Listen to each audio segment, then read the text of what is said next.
Aviso, se tu dormes a pensar no Lenin ou se tu tens quadros de Stalin no teu quarto, recomendo a não ver este vídeo.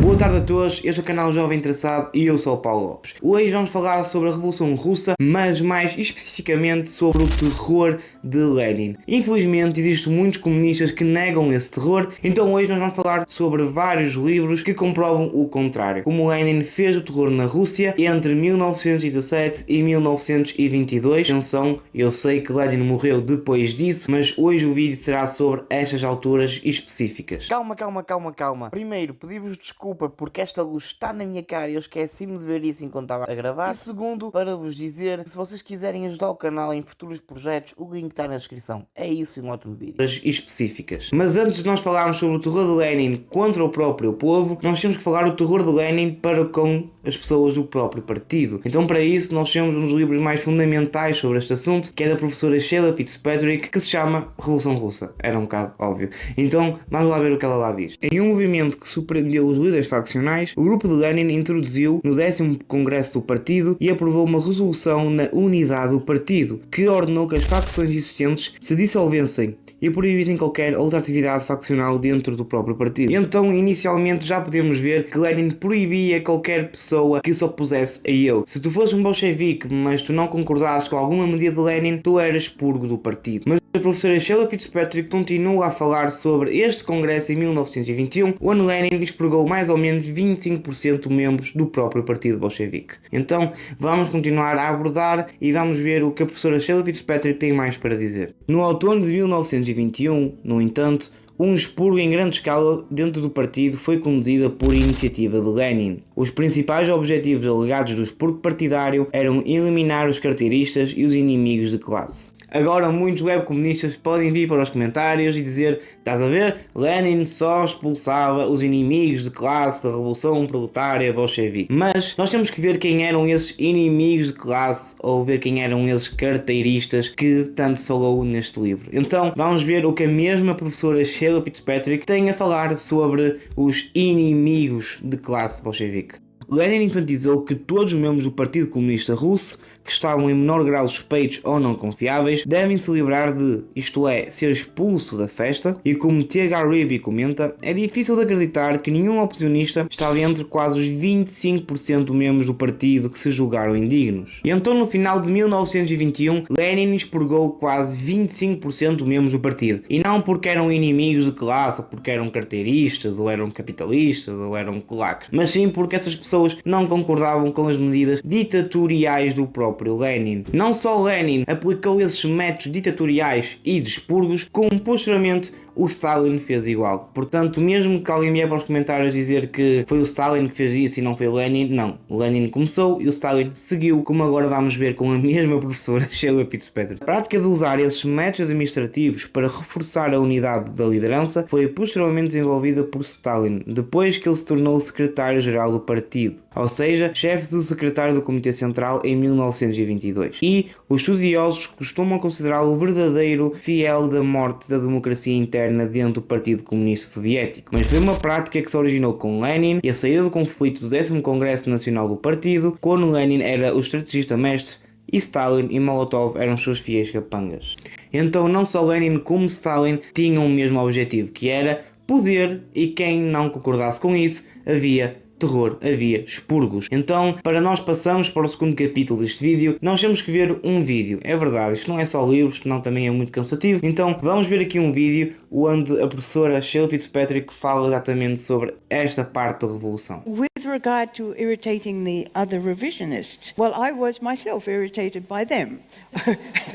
Because they're saying they really were what I saw as whitewashing Lenin and the revolution, in the sense that they were saying all this violence is Stalin, all this rivers of blood. Well, I mean, the rivers of blood in the Civil War too, and Trotsky is, of course, one of the people involved in shedding them, and Lenin too. And we probably have a better picture of that since the opening of the archives. Now, you can say there's a change in the nature of the killing and whatever, but it wasn't only that I saw a continuity in the violence.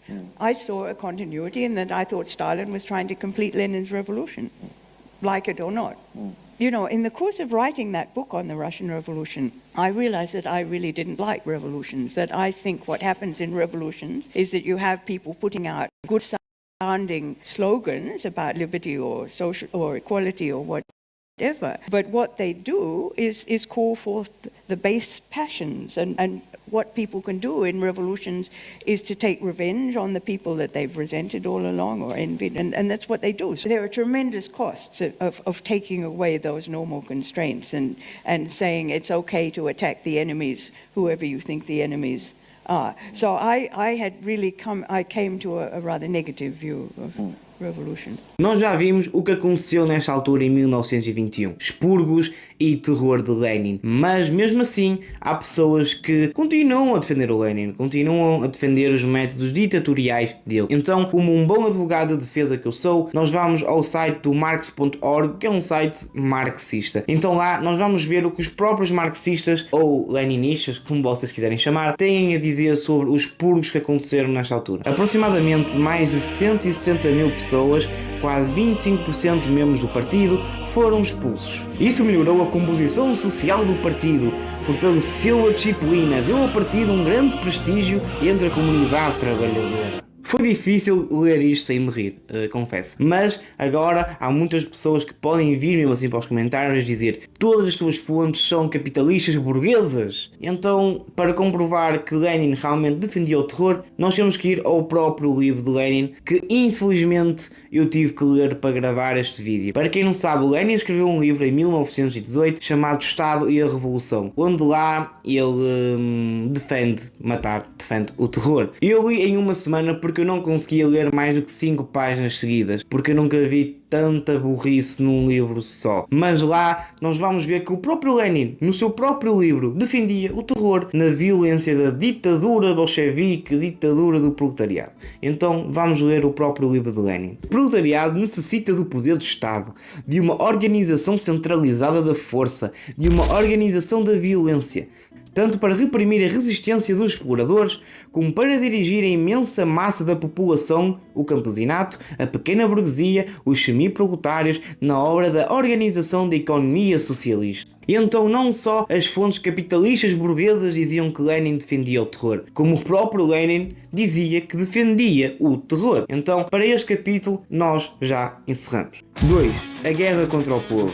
Depois de nós abordarmos os expurgos dentro do próprio partido bolchevique que foram conduzidos por Lenin, nós temos que falar talvez da parte mais fundamental de quando nós falamos de Lenin, que é o terror com o seu próprio povo. Então agora nós vamos sair da professora Sheila Fitzpatrick e vamos para outra, que é a professora Anne. O Anela fez uns livros mais fundamentais que chama-se Gulag. Essa professora Anne é a mesma professora deste livro que depois futuramente irei gravar para o canal, mas então lá vamos ver o que realmente eram os inimigos do povo, ou essas coisas, e veremos que o Lenin defendeu o terror não só contra os capitalistas, mas também contra as próprias pessoas que eram o povo. Infelizmente, nunca ninguém conseguiu fornecer uma descrição clara do que era um inimigo de classe. Em consequência, a detenção de todos os tipos aumentaram gradualmente após o golpe bolchevique. Em novembro de 1917, tribunais revolucionários compostos por apoiantes aleatórios da revolução começaram a condenar os inimigos da própria revolução. As penas de prisão, as penas de trabalho forçado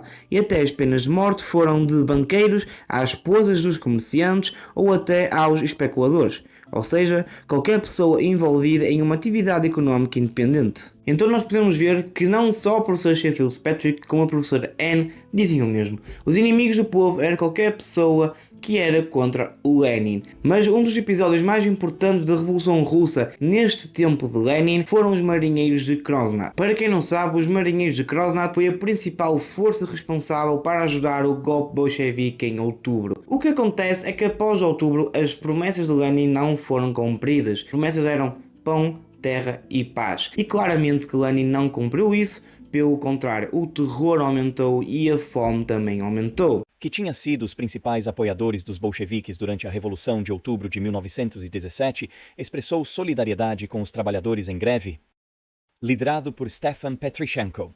Eles emitiram uma série de demandas, incluindo eleições livres para os sovietes e a restauração das liberdades civis. O governo soviético considera a rebelião uma ameaça séria.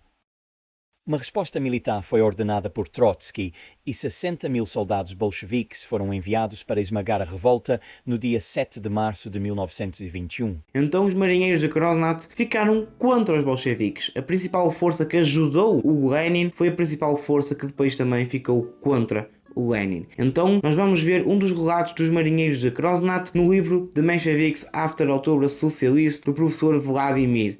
Portanto, agora não é uma fonte capitalista, é uma fonte russa. Portanto, fica mais difícil os comunistas conseguirem defender Lenin. Então vamos lá ver o que ele diz. Eles comprovaram que os bolcheviques haviam enganado os marinheiros, que os bolcheviques já não entendiam mais as necessidades e as opiniões dos próprios marinheiros de Krosnat, a quem Lenin e Trotsky são endividados. Para nós, os marinheiros, nós fizemos a revolta de outubro, nós derramamos o nosso sangue por toda a Rússia e agora aqueles que nós criamos para o poder nos querem desarmar. E também é importante nós vermos este caso específico dos marinheiros de Krosnat, porque para quem não sabe, em 1921 o Exército Vermelho, conduzido por Leon Trotsky, matou mais de 600 marinheiros, após esses mesmos marinheiros ficarem contra o regime bolchevique. E isso nós damos o nome de Revolta de Krosnat, que até hoje em dia as pessoas que forem à Rússia podem ver. Então, expurgos dentro do partido, as pessoas que anteriormente apoiavam Lenin, que depois disseram Lenin, está a fazer é errado, também foram mortas, mas não ficamos aqui, porque o terror de Lenin não fica só aqui. O terror de Lenin ia também para as fábricas, ia também para as pessoas do campo. Então no mesmo livro, The Mensheviks After October Socialist, temos lá alguns casos que é importante nós trazermos para este vídeo. Os trabalhadores foram demitidos. Os partidos de oposição naturalmente culparam os bolcheviques. Nas eleições para o soviético de Izhnek, em fevereiro de 1918, o bloco menchevique social-revolucionário, juntamente com os delegados não partidários, venceram em grande parte. A menchevique Sussolina foi eleita para a presidência do Comitê Central. Ao voltar para casa após uma sessão do Comitê Central, Sussolina e um colega foram emboscados, filmados e mortos. Os bolcheviques, que se recusaram a honrar os resultados das eleições, insistiram em novas eleições em maio, nas quais foram profundamente derrotados. Então, nem as próprias eleições os bolcheviques assumiram a derrota. Houve vários casos, eu falei de um, mas eu podia falar sobre a cidade de Tula, podia falar sobre as regiões do Volga, cidades como Ufa, mas eu vou falar da principal cidade, que era Petrogrado. Então, vamos ver o que acontecia lá. Vamos ver como era bom a Revolução Bolchevique em 1921. Vamos lá ver no mesmo livro o que estava a acontecer lá. Com o agravamento da situação alimentar em Petrogrado, os suprimentos nunca davam para mais de uma semana. O soviete de Petrogrado teve que determinar rações de pão para cada grupo da população. A ração dos trabalhadores não era a menor, mas eles eram antagonizados pelo facto de que as rações dos guardas vermelhos eram superiormente maiores. De alguma forma, tentando regular o número de bocas em Petrogrado, a cidade soviética impôs restrições como viajar para dentro e fora da cidade. Patrulhas armadas nas estações ferroviárias, buscas de passageiros e ataques sobre os bagmen se tornaram uma rotina diária. Então o terror de Lenin não era só em expurgo, não era só em matar, era mesmo com a própria comida. O povo russo não tinha o que comer, nem nas principais cidades, nem nas cidades do campo. Por isso que Lenin, já em 1918, já falava sobre como era importante conquistar a Ucrânia. Mas é isso, pessoal, este foi o vídeo, espero que tenhas gostado. Deixa outros temas nos comentários e também, se tu quiseres doar para projetos futuros do canal, o link também está aqui na descrição, que é o PayPal. Se vocês doarem para o PayPal, talvez um dia eu vá a Krosnat e eu gravo o que aconteceu lá em Krosnat, a revolta dos marinheiros. Mas é isso, espero que tenhas gostado, deixa o teu like e até uma próxima.